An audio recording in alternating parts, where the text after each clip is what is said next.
Nope. We don't need to speed up the process. We don't need to nuke this. You know why? Because this is the non-microwave truth. I am CL Whiteside, the little man that could, the little man that would. And this is brought to you by Time of Grace Ministry. I wanted to start off by just saying thank you. If this is your first time tuning into the podcast, you could be doing a lot of different things with your time. I appreciate it greatly. Now stick with us for a little bit. Or if you're somebody who tunes in on a regular basis, you could be using your time in a different way, but you choose to tune in to the non-microwave truth. And that's a blessing. I can't take that for granted ever. Now let's get into our first world problem question today. If this is your first time tuning in, you will see that this podcast is something that challenges culture's truth and culture's perspective and wants to do it from a biblical angle. And our first world problem question today is this: what is the best piece of advice you have ever gotten? What is the best piece of advice you have ever gotten? Now, when I think about that personally, I'm not going to give you the best piece that I've ever gotten, but I'm going to give you something that definitely sticks with me and I think applies to this day and age. And that is to be present. We are a society and a culture that's always thinking about the past, always looking forward to the future. When it is a really, really good moment, what are we doing? We're taking out our phones and we're trying to record the moment instead of actually being present and living in the moment. So that's just something I thought of, is just be present.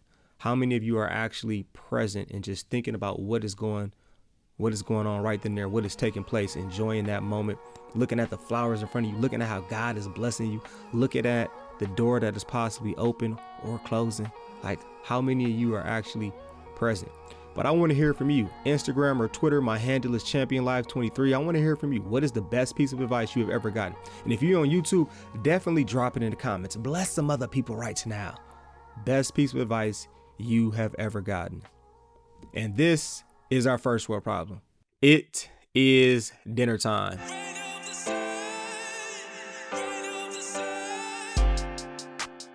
The title of our episode is Time Travel Lessons. And I want you to think about this. If you could time travel and go back and tell yourself some valuable lessons, what would those lessons be? Now, I thought about this for myself personally, and there are 7 different things that I would tell myself, like, hey, little man, make sure you keep doing this, or, ooh, you probably should have did this a little bit different. And of course, when you get in certain positions, you want to share this with other people, especially family believers, so that they can avoid some of the headaches that you have avoided and hopefully experience some of the blessings that you have experienced. And that's what we're going to do in this episode today. So I've talked to different people about some different lessons that they wish they would have really changed or done differently, or been like, man, definitely tell them to do this because this will help bless you. This will help get you closer to the Lord. And the first lesson that we're going to talk about in this episode of Time Travel Lessons is this: end relationships sooner. And don't be afraid to be vulnerable or to say directly what you want, especially when I'm talking about in romantic relationships. We stay in some bad relationships at times because we like, I don't know if I can find something better, or should I keep working on this? But the Bible talks about being equally yoked, and you don't want to be equally yoked with any and everybody, especially someone who doesn't want to glorify God. And sometimes we lie to ourselves and say, I'm witnessing to this person. And it's like, no, you're not. In fact, that person has more influence on you and it's going the opposite of God's will. So truly, you got to examine and look at that. And that's one of the things I would tell myself, especially from a romantic standpoint. I would be like, you need to get a P31. What's a P31? A Proverbs 31 woman. And if she's not like that, then keep it moving. Ain't no big deal. Like, don't hold on. And I thought about this passage from Amos 3, verse 3. It says, can 2 people walk together without agreeing on a direction? And you just got to look at who are you aligning yourself with? Who are you walking with in the same direction? And then trying to say, well, I don't think the same as them, but you're walking in the same way as them. So when you walk in the same way as them, then you are actually agreeing with them. So I would definitely be like, hey, don't be afraid to end relationships that are not glorifying God. Galatians 6, verse 7 and 8 tells us, do not be deceived. God cannot be mocked. A man reaps what he sows. So you get what you put in. And sometimes we're not really conscious of what we're putting in relationships. It says, whoever sows to please their flesh, from the flesh will reap destruction. Whoever sows to please the spirit, from the spirit will reap eternal life. And someone I asked my brother about this, and he definitely talked about like, I would definitely tell my younger self about the relationships that I have and to be conscious of that. And the analogy or the illustration he used is like, okay, when you have your family, you have those people that you are super, super close with. So let's say you are a husband or a wife. Your most important relationship is going to be with your spouse. For kids, it's parents and kids. It's a super important relationship. That relationship is a glass ball. You got to be very careful with that, because if you drop that, it can crack. It could even shatter, and you really can't put that back together. But when you look at certain other relationships that we have, like a job or even with certain friends, that's a rubber ball. You could lose it, you could drop it, and it's going to bounce back. You can get another one. But something like your family, especially from parents to kids or husband and wife, if you do certain things, you can crack that, you can shatter that, and it's super hard to put back together. So you just got to really be conscious of the relationships that you have and how valuable is this relationship? How valuable did God intend for this relationship to be to you? And that's just something you got to be conscious of having the right relationships. All right. Second thing, be patient. I would definitely tell my younger self to be patient. Not everything has to be fun. And when you are constantly chasing fun, when you are constantly chasing to please the flesh, all of a sudden that will have you like being jealous. That will have you comparing. That will have you thinking like, man, I got to grow up faster. I got to have sex. I got to step outside of God's will, because you always think that you are missing out. And you got to realize that's what the world is aiming for you to do. The world does not want you to be patient. The world wants you to put everything in the microwave and speed up the process. That's what the enemy wants you to do. They want you to always think like, God, you know what? God is holding out on you. He been lying since the beginning of time. Told Adam and Eve, God is holding out on you. Like, that's a lie. And I just want to look at Proverbs chapter 14, verse 29. This is the CEB version. It says, patience leads to abundant understanding, but impatience leads to stupid mistakes. And boy, I can tell you, I done made some stupid mistakes being impatient. Being impatient definitely leads to stupid mistakes. Or how about Psalm 37, verse 7 through 9? Be still before the Lord and wait patiently for him. Do not fret when people succeed in their ways, when they carry out their wicked schemes. And that really gets us too. When we looking around and we looking like, man, that person winning, but that person's sinning. And we get impatient because we think like, all right, I can cheat steps just like them. I can do it just like them. And this even leads me to the next point of like, all right, I would tell my younger self, or I would applaud myself at times. I didn't always do this, but there was some times I definitely did this, especially to my folks in college or just younger folks. Learning how to have fun without being drunk and high. That's the third one.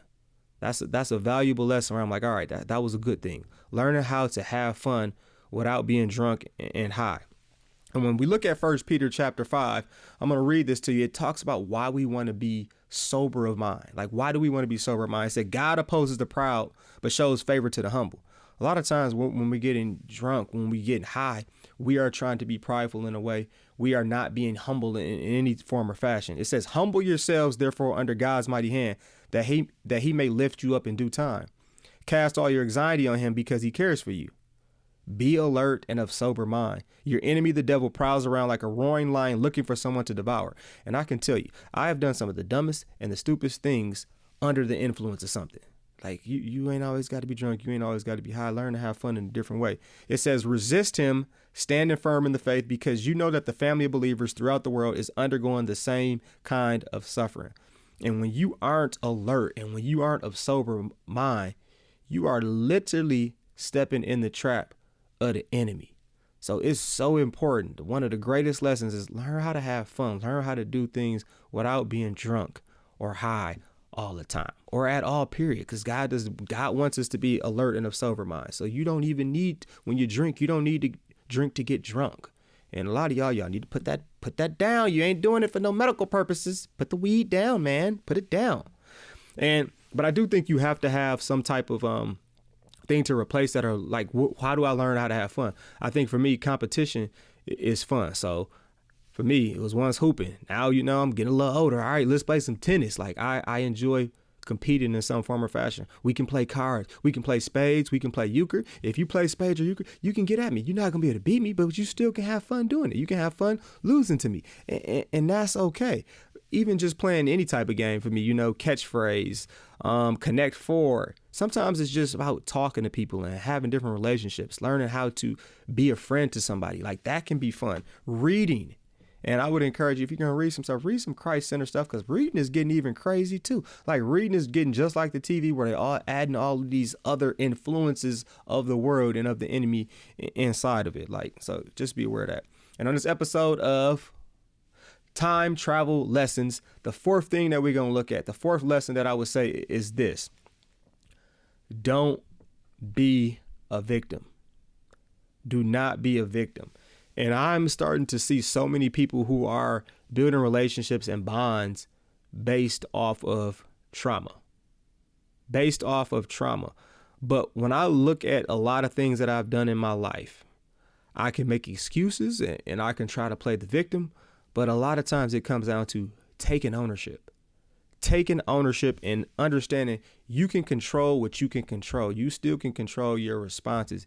You still can control what you're focusing on. You still can control on doing it God's way. And I'm going to give you an example. The other day, I had a student come to me and they were super mad. They were like, Mr. Whiteside, this is what happened. I had my hood on in class.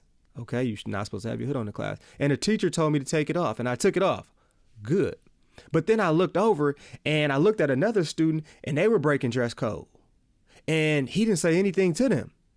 So I said, if you're not going to say anything to them, then I'm going to put my hood on. And then they get mad when they get nailed with a consequence. And I had to break it down to them like, all right, what happened to you was fair. It was absolutely fair. The teacher warned you, the teacher told you, and you chose not to listen. It wasn't equal treatment. You didn't see what happened to the other student or what consequence they got. And this is something that I have definitely been guilty of in my life. Like I try to do this with God at times, like, God, you didn't punish this person like that. You didn't give this person that consequence, when really I don't know what consequence God did or didn't give them. But all I know is if you know better, do better. And sometimes we look at God and knowing his ways and we hold that against ourselves or hold it against God. Like, you ain't doing it to this person. You don't know what that other person is going through. You don't know how God is dealing with them. And Hebrews 12 verse 11 tells us, because it's actually a blessing when you get disciplined and when you get consequences in those moments, because otherwise we become too prideful. We become arrogant. We continue to do stupid stuff. It says, no discipline seems pleasant at the time, but painful. Later on, however, it produces a harvest of righteousness and peace for those who have been trained by it. So Megan and Mike and Jessica and Jay, you might be mad like Jonah is a lot of times. You're like, what is Jonah mad about? Remember, Jonah was mad in the book of Jonah. We're going to look at Jonah chapter 4, verse 11. And he was mad that God's grace was extended to a people in the way that he didn't want it to be expended. He's like, God, you're just so gracious. And sometimes we get mad when God shows grace to other people and we forget about the grace that we have. But look at this when God says, and should I not have concern for the great city of Nineveh, in which there are more than 120,000 people who cannot tell their right hand from their left, and also many enemies, also many animals. So think about that. Some people can't tell their right from their left. But I've had a benefit of being in a Christian school from kindergarten to 18 years old.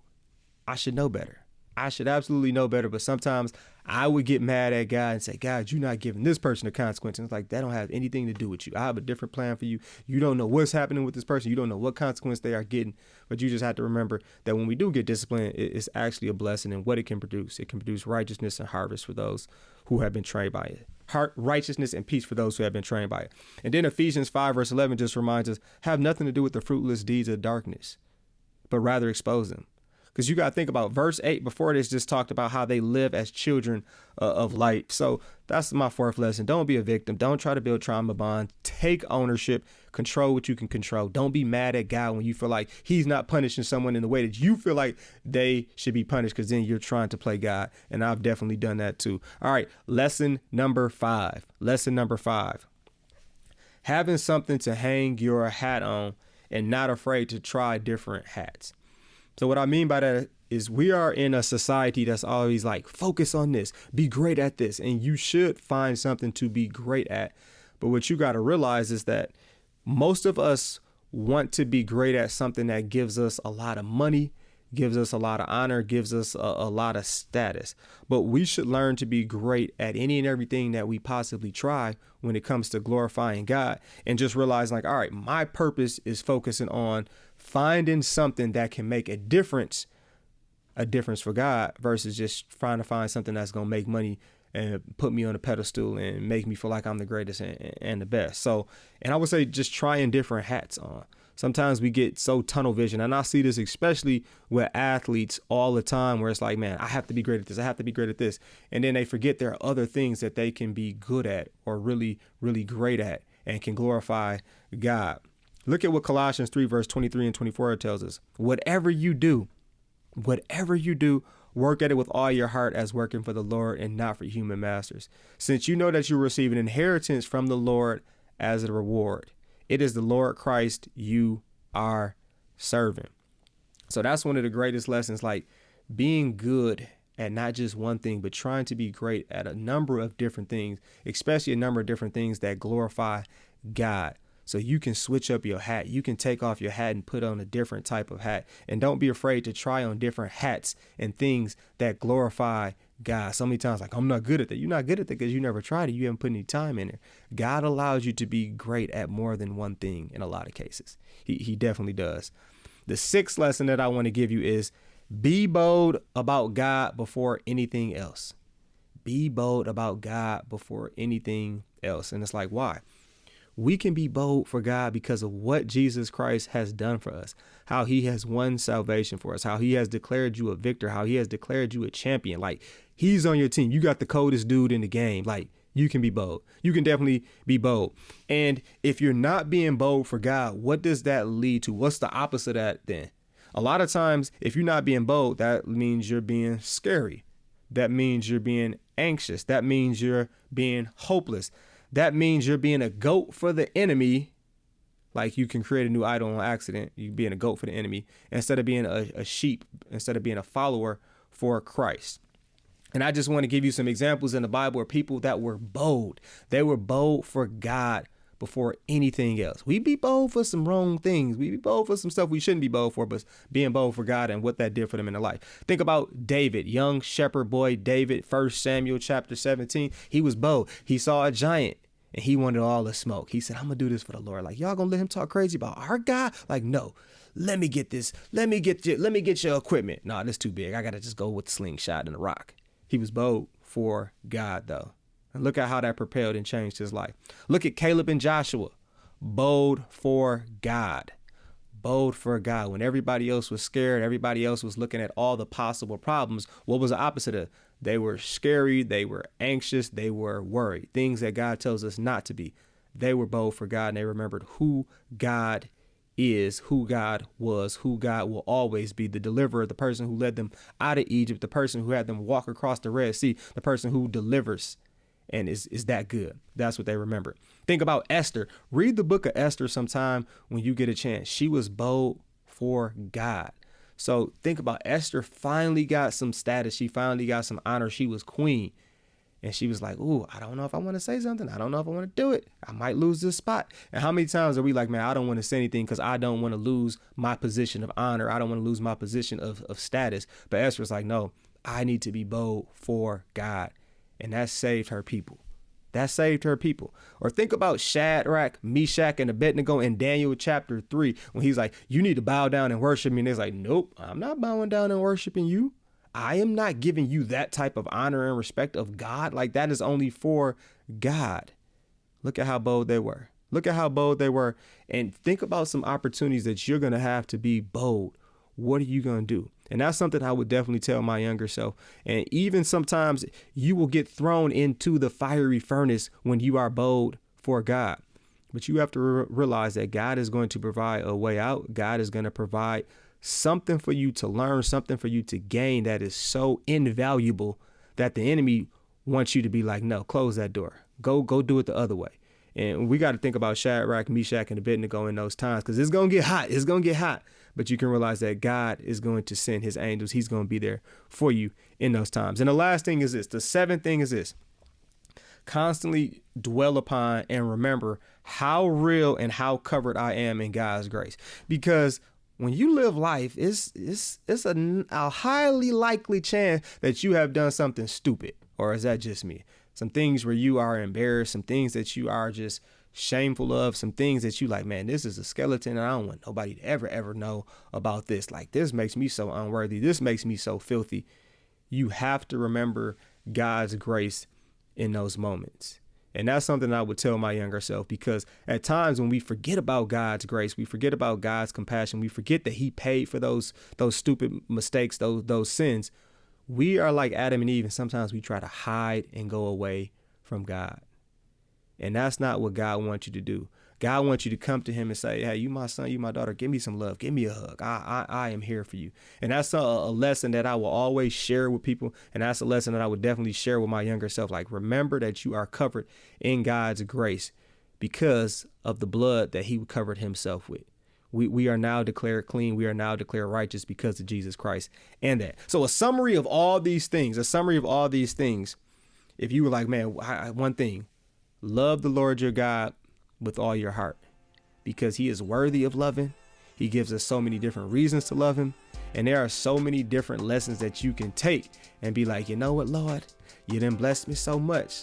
So in this episode of Time Travel Lessons, I want you just to take a little bit of time and just think about some valuable lessons that you wish you like, I could do this a little bit different, and realize at this moment right now, you can live by those lessons. It ain't too late. If you're breathing and you're watching this, it's not too late. And definitely don't forget about being covered in God's grace, and remember how real God's grace is. And this is the Non-Microwave Truth.